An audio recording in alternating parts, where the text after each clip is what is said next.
Welcome once again to the Brenda Perryman Show. I'm excited to introduce you to this next young man. I'm sure a lot of you know him, have heard of him. He's homegrown, and he is a great speaker and an author, a teacher, and he's been on the Steve Harvey Show. And he's young. Dr. Eddie Connor, good morning. Wonderful. Glad to be here. Good morning to you. Glad to have you. One of the great divas in Detroit, divinely inspired, victorious, accomplished sisters. So I'm honored, humbled, and privileged to be on the show today. Well, Eddie Connor. Okay, you're on the show. You don't have to say it anymore. I'm just kidding. It's not enough words in the vocab to be able to express, what you do in the city. So great to be here. Listen, let's give the audience a little of your background first. Yeah. And you were born here, right? Right. Tell us a little more. I'm a son of the city. I'm from the east side, Warren and Connor, east side of Ryder. So I'm a son of the city, but I grew up in Kingston, Jamaica for part of my life. You don't hear the accent, but mentoring. I have a program called Boys to Books, empowering young men through literacy, leadership, and life skill development, which was the impetus for President Obama's My Brother's Keeper initiative. I work as a professor at Marygrove College on the high school level as well. What do you teach? I teach social justice and literacy advocacy. Wow. Yeah, and so what a prime time to be teaching that in the climate of America that we're engaged in today. When you mention literacy, Mm-hmm. It's like being in a jail if you cannot read Absolutely. and interpret. It's like being in a jail, don't you think? Oh, without a doubt. And what they say, the pro-literacy organization says that 60% of the residents in the city of Detroit are functionally illiterate. It is true, though. Yeah. It is true. I thought it was 56, but you might as well round it Yeah. out. And anyway, go on. I had to stop about that literacy thing. It's very, very unique and important, especially Dr. Jawanza Ganjufu in his book, This Conspiracy to Destroy Black Boys, speaks to the prisons being built based on second and third grade reading scores. So literacy and empowerment and mentorship is very key. You're holding a few of my books now, and there's just 2 of my 5 that I've written. But I have a powerful story of overcoming the odds and the obstacles. Why don't you tell the audience about it? I got to give great deference to these young men who came up prior to me, the Austin Brothers Company, and that's what it's about. Tavis Smiley says young people are like Kodak film. All they need is development and exposure. So for their parents to be exposing them and developing them to the greatness that they have on the inside of them, awakening the giant on the inside is very important. And I heard them speak to their obstacles that they've overcome. Myself, as at the age of 15, faced my greatest challenge, and I was diagnosed with NHL after experiencing a number of different chest pains. What that is. I thought it was National Hockey League. I said, I'm getting ready to be the youngest owner of a National Hockey League team. The doctor says you have non-Hodgkin's lymphoma. And cancer, right? Not 1, not 2, not 3, but 4, stage 4 cancer. 4? Yes. Couldn't breathe, and they cut me open. They saw my cells were growing so fast. They could see them growing with the naked eye around my trachea, my esophagus, my voice box, my heart, the place I'm speaking to you out of right now. And oftentimes the enemy in your situation tries to shut your mouth through the various trials that you go through. But I had to realize and recognize that my faith is in God, and I have a praying mother who encouraged me to let me know. I met your mother. Yes. She's Dr. Connor. Yes, too. Dr. Janice Connor, right. She was the motivation for me to go on and pursue higher education as well. But she encouraged me and let me know a knockdown is not a knockout unless you stay down. We all get knocked down, but we got to get back up again because there's a champion inside of us. Scripture says, you shall not die, but live and declare the works of the Lord. And so that's what I'm doing today, empowering people to overcome their obstacles. And I'm blessed to be a blessing. So how long did it take you to overcome this? Close to 2 years. And I grew up without a father in my life, and he never visited me one day in the hospital, which is, painful to not have the support system there. But chemotherapy, radiation, 5 days a week, I got my hair back now, but lost not just my hair, but my self-confidence at that time. People be with you. Illness does that to you. When you're ill or you have something going on, all of a sudden it's like, what's the use? Right. But you had encouragement. Yes. And even that source of encouragement was just my faith in God, but also just that one person, my mother. And sometimes, if you just have one worrier one worrier can offset things, but if you have a warrior in your life, it can really push you past the tide that are trying to corral you. Absolutely. Yeah. So what happened after that? Well, after that, I was still able to graduate from high school because I was out of school my sophomore year. Was still able to graduate on time, but Where'd you graduate from Ferndale High School, I was a transfer from Benedictine High, and Benedictine. yeah, Was Mr. Mack over there? he was That at was that my time. government teacher. And I have been cursing his name only because he told my mother, I have to say this. Mr. Yeah. Mack is cool. He was funny, all that stuff. Yeah. But I went to a Catholic school that had maybe 40% black and 60% white. And he told my mom, he gave me a C. And he told my mother, she can't write. But he never said, he says she has all the information, but it's not structured right. So why didn't you teach me to structure it right? Right. I had to learn to do it. Now I've authored 3 books. I wrote a column for 7 years for the Southfield Eccentric. I've written plays and everything, but it wasn't due to him. Something he could have done early to show me the way. Absolutely. You know? And that's why I became the teacher that, people claim I am. But because I never wanted to discourage anybody. But Mr. Mack. Yeah. And you hear that? And I was discouraged at one point because I was as getting ready to go into my senior year as a student, and my guidance counselor, keyword guidance counselor, she said, Eddie Connor, you'll never go to college. God. You're not going to go to Who community are these college, people? much less get a degree. You need to pick up a trade. And it really, pained me and hurt me at that time. But I said, you know what? I'm going to use the negative positively. Yeah. And for a lady to tell me that I'll never go to college, I'm now a professor at a college. That's what I'm And talking so about. you- I'd love you- to see her walk into your classroom. Turn the negative positively. And for anybody who, just like these young men mentioned, your dream has to be bigger than your fear. And I like to say, if your dream is affordable, you're not dreaming big enough. That's right. So don't go negative on the negative. Use the hater as an elevator and go higher. Absolutely. That's right. Absolutely. And so you got your doctorate, but while you were working on your doctorate, what did you do? Well, still teaching on the high school level over at University High School, and then also just implementing my program, Boys to Books, writing books, sharing my story in various speaking engagements, of course, a number of different things via media, but also being a part of a program and an organization called Be Me, Black Male Right, Engagement. right.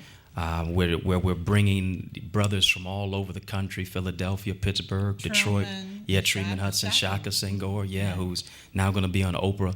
Brothers who are actually doing the work in the community, because black men are not liabilities, we're assets. Absolutely. To our community. And Absolutely. so, despite what the negative media dispels, we are the ones who are telling our story.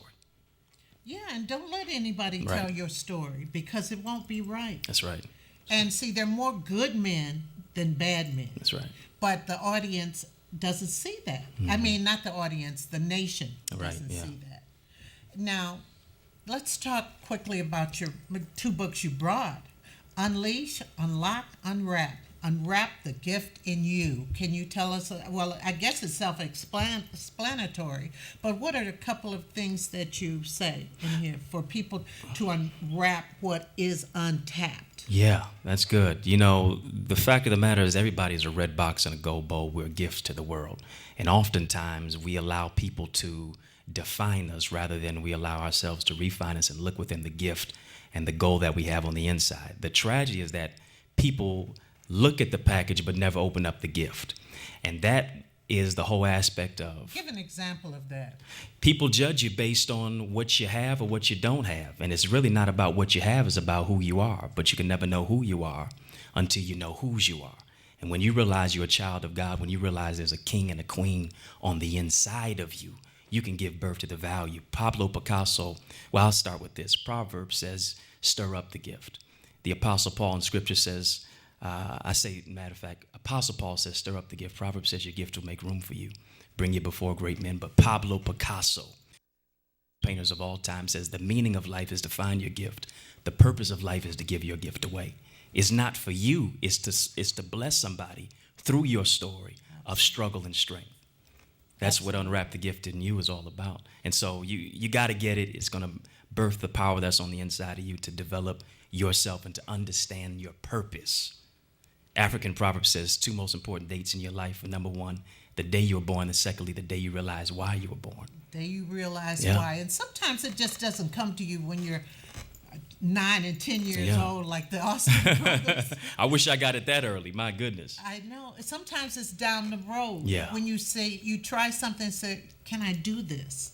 And like you say, the fear. Mm-hmm. A lot of people don't do things because they're scared or they're fear of failure, but everybody fails sometimes. That's right. Isn't that correct? That's right. You're absolutely right. And sometimes failure is the place that sets you up for success, and you fail forward. I'm one step closer to the goal because of what I've gone through. And I know what not to do. Absolutely. Again. Yeah. Let me get back up on that horse. Yeah. Or that bike. That's right. You know, they always say, didn't you fall off your bike when you were a kid? All the time. And me too. I still might need training wheels.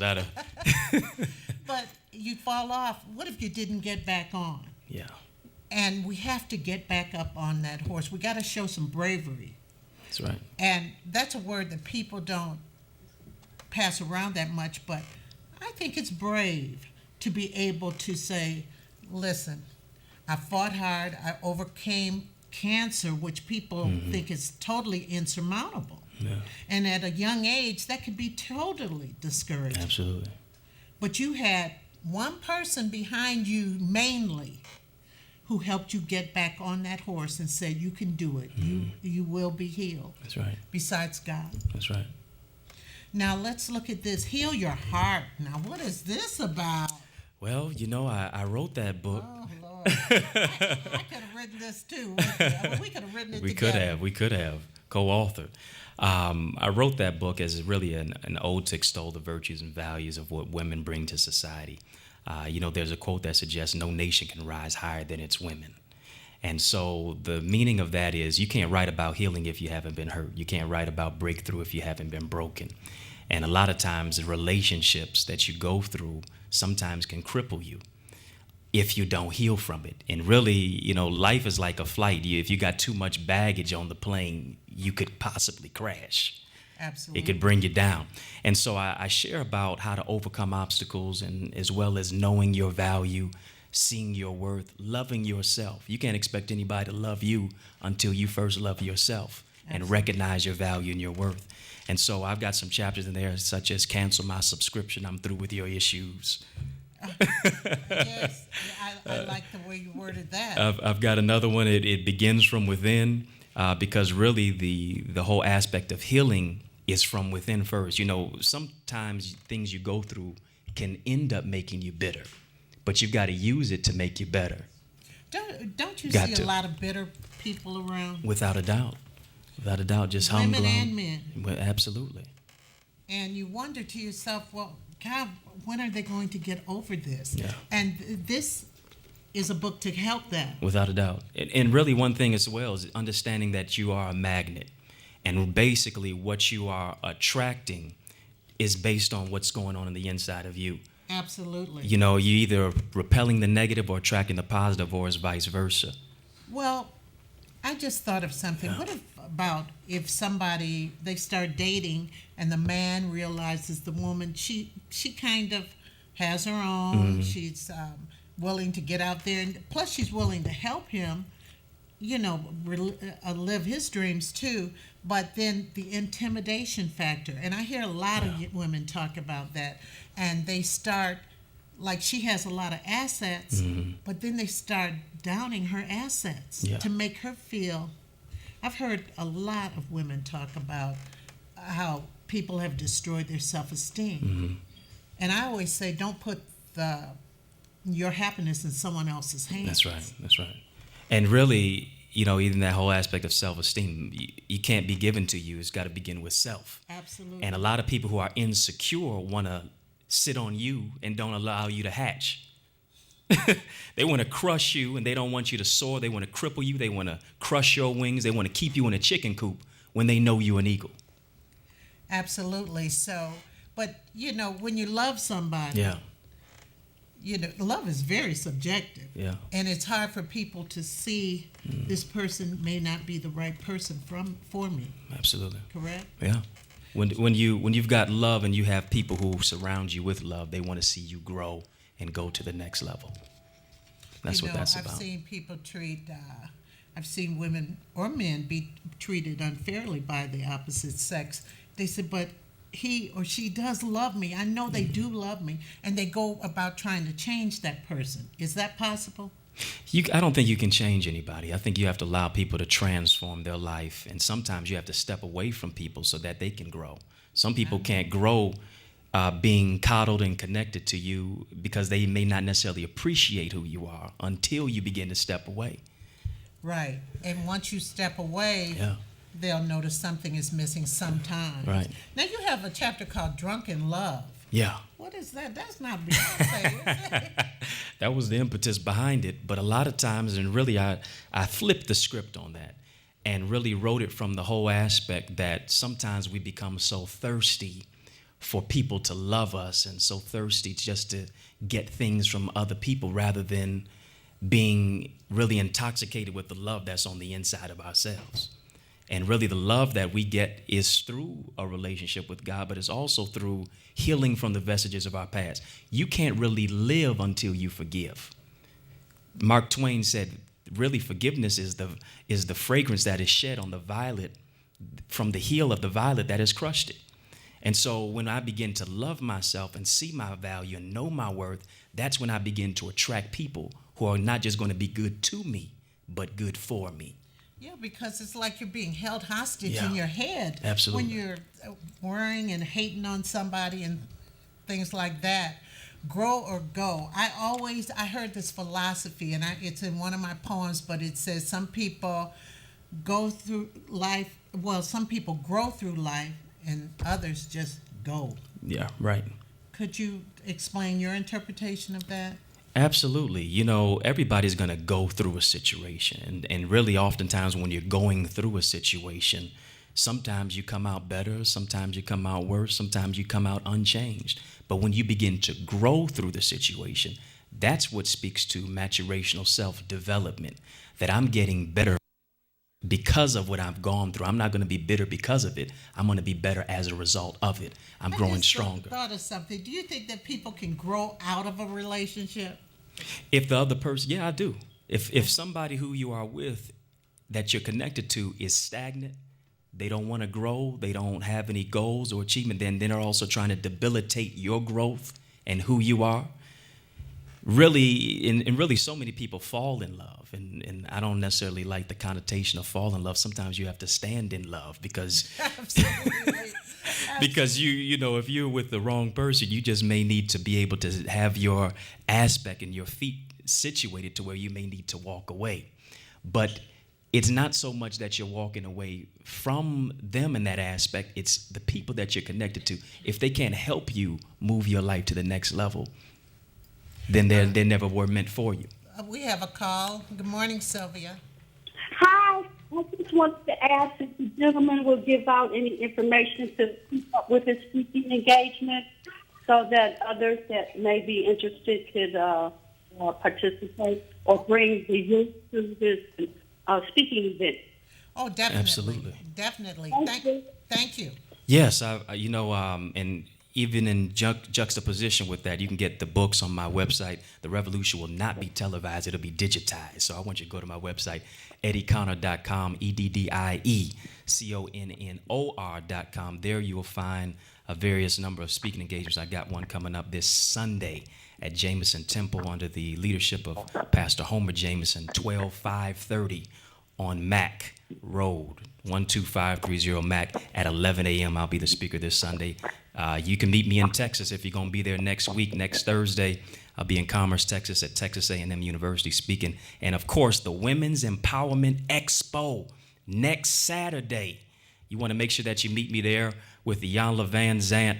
And Wendy Williams. Tell a girlfriend to tell a girlfriend.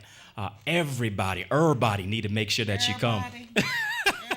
I spoke at Texas Absolutely. A&M Oh, twice. yes. Twice. I Oh, love wow. that. I love that place, you know. Yeah, it's gonna be my first time there, so yeah, I might need your notes so I can No, be invited back it for a was like second in time. 2001, in 2000 and 2001, but it was a great experience. Yeah. It was me, Sister Soldier, Oh. and Donna Richardson. Oh, that's awesome yeah, right it was there. a great tour. Now we could get your books, and you have 5 of them, correct? I do. Can you give the other titles? Yes, the other titles. My first one, Purposefully Prepared to Persevere, where I share my detailed struggle through overcoming obstacles as well as cancer. I've got another one, Collections of Reflection, Symphonies of Strength. That's 40 poems of just empowerment, rhythm, and rhyme. The third one is Econ the Icon, From Pop Culture to President Barack Obama. Tell us about that. That's an interesting title. Yes, and really that is detailing the whole aspect of really how we have moved, being 400 years here in these yet to be United States of America.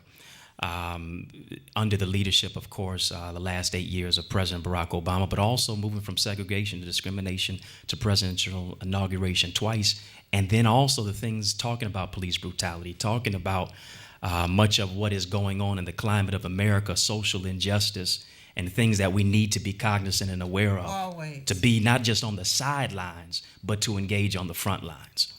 Always. Yes. Always. I am just so excited that you're here, and you got so much going. I mentioned the Steve Harvey Show. Tell us about that and how you got on it. Yeah, boy, that was a wonderful opportunity to meet the king of comedy and daytime talk TV. You know, they brought me on in juxtaposition with this book, Heal Your Heart, talking about relationships, and they brought me on as the, dare I say, most eligible bachelor in Michigan. And so they brought me on there to kind of share a little bit about relationships and showcase that. So that was a wonderful opportunity. You know, a lot of times TV is smoke and mirrors, but to just be able to talk to Steve, and he's in the whole aspect of mentoring as well. So to gauge his mind and get some feedback from him about how to really transform the lives of our young men, especially. To not go to prison, but to Princeton, not to go to jail, but to Cornell and Yale, and then to engage them and expose them to opportunity. It was great to connect with him there. Expose them to opportunity, and sometimes you just can't do it in this giant leap. Mm-hmm. You got to take them step by step. You have to learn. I used to tell them, I said, let's see what tomorrow brings. Let's see what we could do. One thing that might be successful for you. Yeah. And as they start obtaining a little success, they like success. Yeah. And then it becomes part of their mantra. Absolutely. Absolutely. Exposure is key, and just helping them step by step. You know, just being in their life. You know, not saying that you're going to, not giving them lip service, but letting your life be that service. Absolutely. Well, before we end, we have a trailer. We showed it last week. I want to mention to you that the Trinity International Film Festival is going to be here, and a film that I produced and directed, In Trayvon's Footsteps. Oh, wow. Is it's about putting the shoe on the other foot. You talked about social justice and all of that. Well, I'm really into that, and with people like yourself, I think a difference can be made. Absolutely. And you're mighty sharp today. I was Oh, going to say, appreciate you got it. a polka dot shirt on. And, I mean, You know, I got to come correct on this show. Oh, yeah, you come correct every time I Oh. see you. But, ladies and gentlemen, Table Talk is coming on right after this, and we have a very special one for you today. We'll be talking about the Voting Rights Act and other things. But, Eddie, don't be a stranger, and maybe one day you could be one of the co-hosts on Table Talk. Oh, That's absolutely. a great show. I'd love it.